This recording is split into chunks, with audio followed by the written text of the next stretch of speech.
financial planning and your mental stress all go hand in hand. If you have poor financial planning, you will have a lot of stress in your life.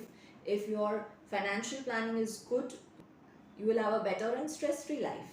That is the reason today in Mind Wellness Everyday we're going to talk about an important topic, that is how much loan should a person take? What should be the key points that we should remember before we actually take a loan to avoid mental stress and the bad implications of that loan in the future. So we need to bear in mind some key elements which will help us to get out of the debt trap. Ahead too, we are going to keep discussing on such important topics, so please do subscribe to this channel Mind Wellness Everyday. Point number one, the key important point is that some people just borrow because they're getting a loan. They get tempted to take a loan because they're getting it.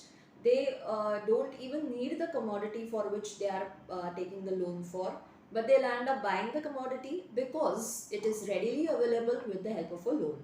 So neither the commodity was required nor the loan was required, and still both are in the hands of the person, creating unnecessary stress for making the payment of EMIs. Today people in many industries are being paid actually very big fat salaries, and they are becoming very unconscious spenders for that matter. They don't actually make decisions very consciously because they have the money right now. But remember, COVID has taught us that we should be very careful about our spendings, so that we are prepared for even the worst of the situations. For example, let's say you are able to buy a 2 BHK apartment in a good area because you have that much of savings and a stable income. But just because you're getting a loan, what you do is you land up buying a 4 BHK or maybe a villa which you don't even need. Sometimes people go and buy the commodity without realizing that there are other, you can say, implications after you buy that commodity. Like it could be the maintenance of it, it could be the taxes which come with it, insurance that you have to pay. You have to keep paying certain other expenditures which could be associated with that commodity. And I have seen people who feel really stressed out because of this issue, that they are not able to meet up with the recurring expenses of that commodity. Second point is, I would like to ask you, what would be the percentage of EMI that would be fine for you out of your total income? Let's say, like, suppose you earn 100 rupees. Out of that, how much would be the maximum amount of EMI that you're prepared to pay and it's correct? So I've seen people taking properties and taking many other assets, and you could say even spending, not even taking assets but just spending with an EMI of 80% of their income. Just imagine 80% of their income goes in the EMI, and with that 20% you are not even able to meet your day-to-day expenditures. So if you're buying a commodity, you should also have the lifestyle which actually is suitable for that particular commodity. Like so if you buy a Mercedes car and you're buying a plush villa, you should also have other things, other expenditures that can match that particular property, and you should look capable of using them, right? So if you buy that and you are going and bargaining at the vegetable vendor, it doesn't make sense. So many people who take such commodities on EMIs, to the outsiders they may feel to be like, wow, they're so rich and they have so many great, they have a Mercedes car and they have a big villa.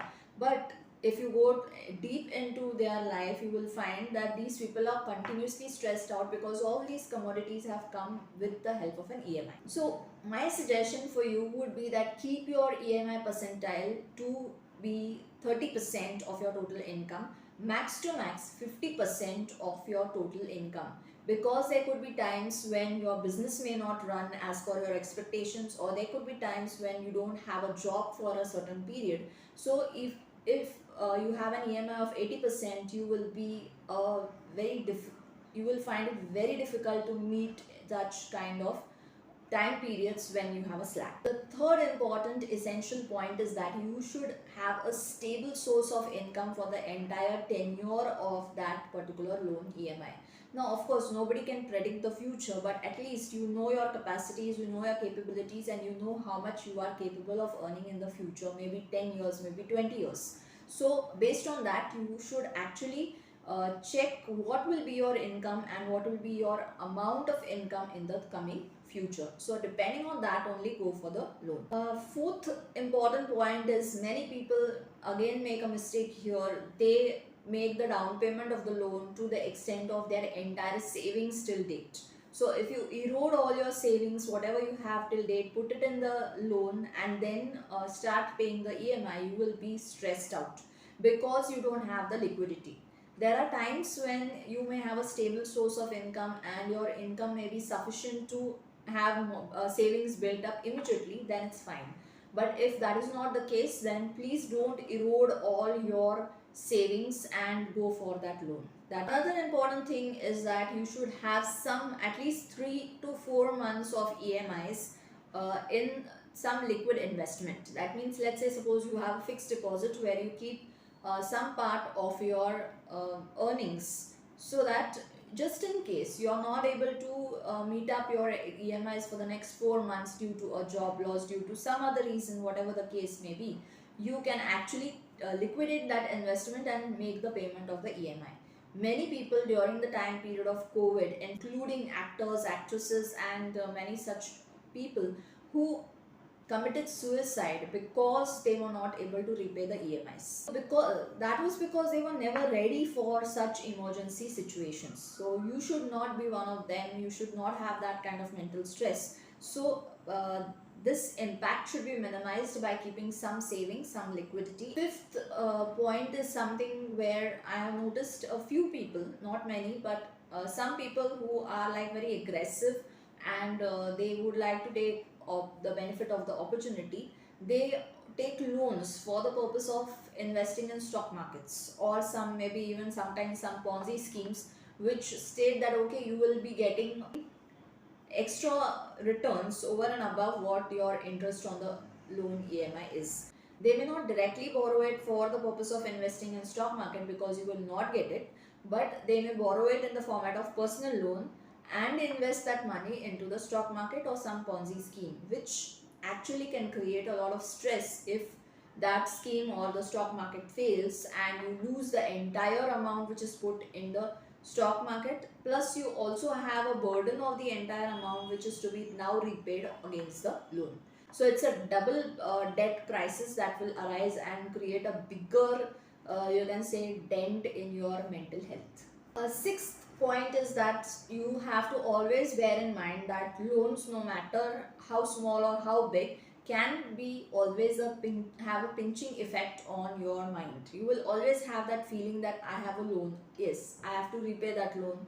So it will always create some amount of stress in the corner of your mind, though that loan amount will be small.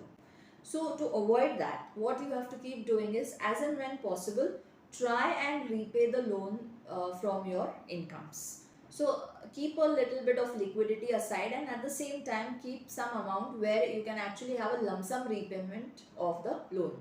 Whenever possible, just repay it and clear off the loan even prior to the tenure of that loan if possible. This will save on your interest component also. You don't have to pay hefty interest on the loan, and at the same time it will clear off that mental stress which you have in your. Last but not the least, the seventh point is that you have to remember that this is not the race of materialism. So life should not be like a race where I want to have all the time I am looking for materialistic things. If that becomes like a race for you, you will always be stressed out. If you see around, look around you, the highest consumption of antidepressants, the amount of, you can say, people who are using medications for sleepless nights, insomnia, and many other such complicated things, many other such mental health complications, these people are the ones who are actually in the rich or super rich category.